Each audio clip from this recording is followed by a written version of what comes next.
say today our friends or relatives, our favorite person is visiting. What do? The entire home is in a hustle bustle. With whatever ingredients we have, what is the best we can do? We are all out there for it.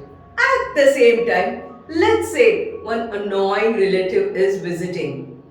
Even if you have the best things, it's like when you're preparing at the end of it, anyway, the person is going to say something. You don't put your heart and soul into it.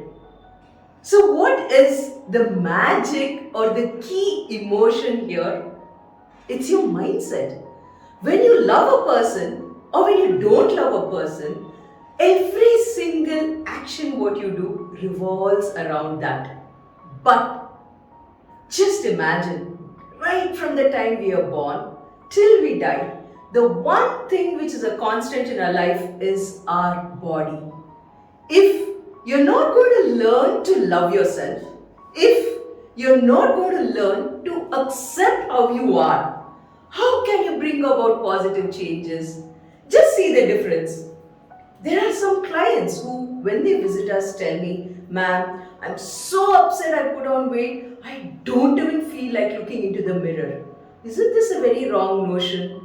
The first pointer is, however you are, accept yourself. Love yourself. If you don't accept yourself and love yourself, you can't expect the people around you and the world to do it. First, after you accept, then the changes you have to make will be so easy. Let it be with your diet, let it be with your physical activity, let it be your stress control.